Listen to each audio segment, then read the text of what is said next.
Department of Justice has released a first tranche of long-awaited Jeffrey Epstein records. But lawmakers say transparency is still falling far short. Congress had set a December 19th deadline for full disclosure, yet only a fraction of the more than 300 gigabytes of material is now public. The documents were posted to a new online portal called the Epstein Library, grouping court filings, DOJ disclosures, FOIA, records, and House oversight materials. Among the files are prison surveillance videos from the day Epstein died in custody in 2019 while awaiting trial on federal sex trafficking charges. Also included are flight logs tracking Epstein's private jet travel between the Virgin Islands and Palm Beach, long viewed as central to the investigation. The release contains transcripts from interviews with Ghislaine Maxwell, Epstein's convicted associate, conducted by Deputy Attorney General Todd Blanche.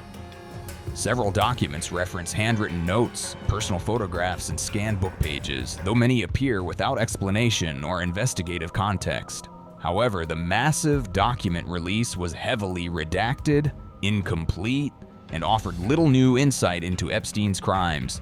A significant number of pages are fully or heavily redacted, including a document labeled Masseuse List, leaving names and details entirely concealed.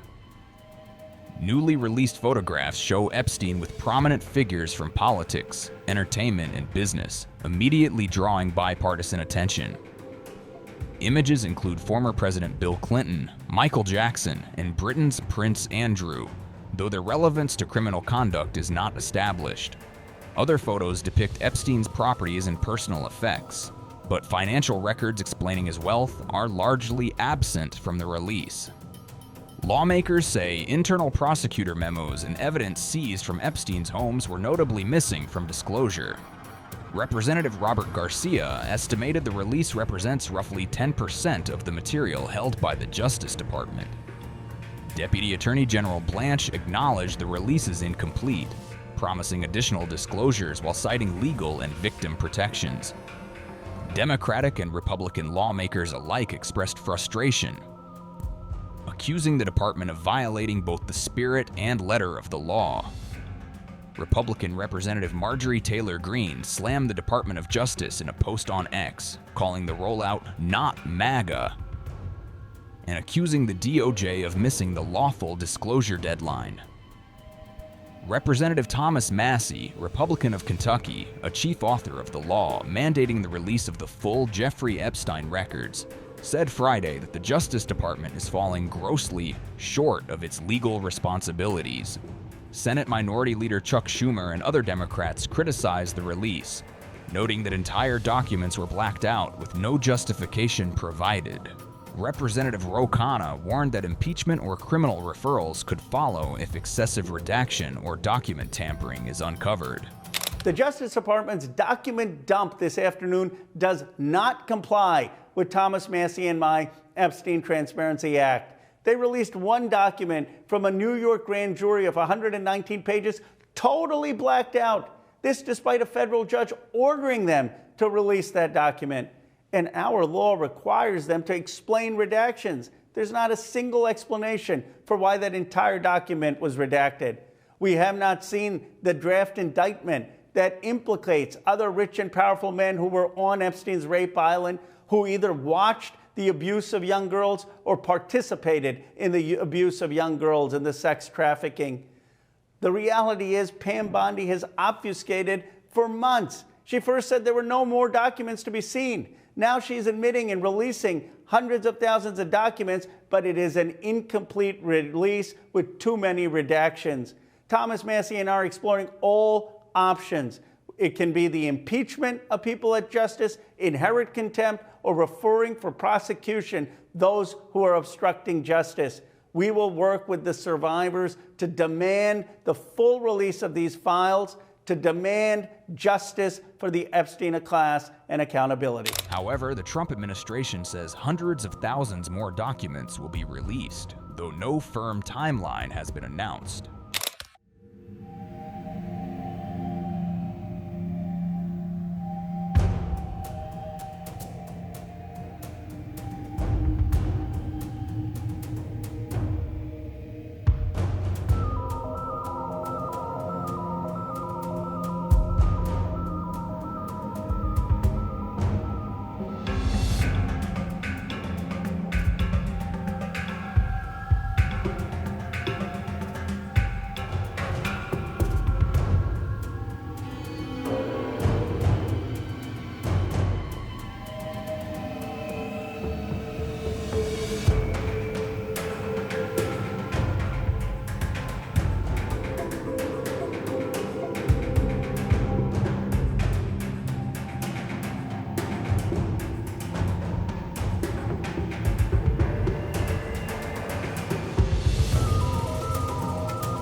Gentlelady from Georgia is recognized for 5 minutes. Thank you, Mr. Speaker. I proudly rise today in a bipartisan effort to release the Epstein files finally, after 5 administrations have covered it up. Earlier today, I attended the press conference where the survivors, they're not victims, the survivors of Jeffrey Epstein's sexual abuse and sex trafficking told their stories. And they told stories about how it started back in 1991, 1996, and they continued on through the decades. And they told stories about how they told someone and tried to get help. They told the FBI, and they weren't listened to. And they told law enforcement, and no one did anything. And these women don't just number a few. These women number around 1,000 women. And they are victims of something that's unthinkable. And this should have never, ever happened. This was the biggest fight I think I've seen in Washington, D.C. This is my 5th year here.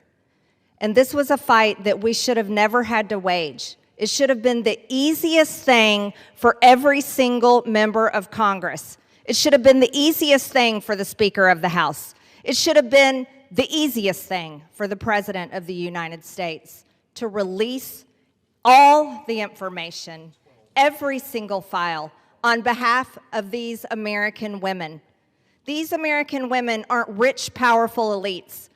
They do not have someone paying for their airline tickets or paying for their trips or paying for their expenses every time they try to do something to get this information out. These are your average Americans.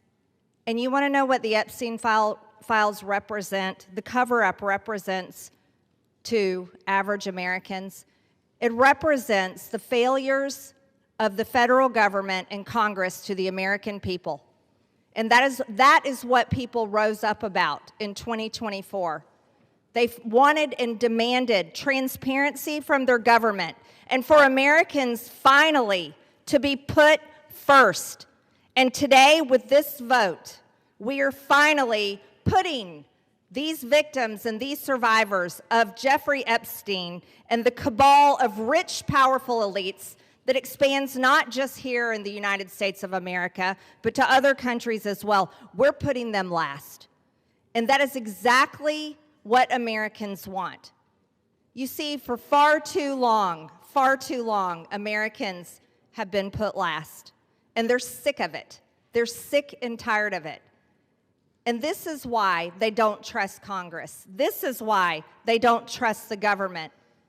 And here's the problem. All of these women who have suffered in shame for years and years and years, women who were terrified, women who were intimidated, women who were threatened, just like Virginia Giuffre. And now she's dead. And these women should have never faced that, for this information to come out. And we, especially the 4 Republican members of the House of Representatives, we should have never faced intimidation and threats for us to get this vote to come to the floor. Never forget, there were 4. Thomas Massie, myself, Nancy Mace, and Lauren Boebert. We had to sign a discharge petition, and we had to fight through intimidation, and we had to endure it for months to push that discharge petition finally to 218 to get this vote to come out. This is what the American people are sick of, and rightfully so. Now, where does this go from here? The question will remain, will the Department of Justice release all the information? Will a judge in New York release the information? Will the CIA release the information? And will foreign governments release their information? Or will this continue after this vote today be a cover-up of the rich, powerful elites that bond together in sex and human trafficking abuse and all types of global business that enriches them but never serves Americans? The American people will know, and the victims Actually, the survivors of Jeffrey Epstein will know because they know the list of names. And I remain dedicated to my promise to read those names here on the House floor if those women ever find them in a place that it needs to be done. I yield back to Mr. Gentlelady Massey. from Georgia yields back.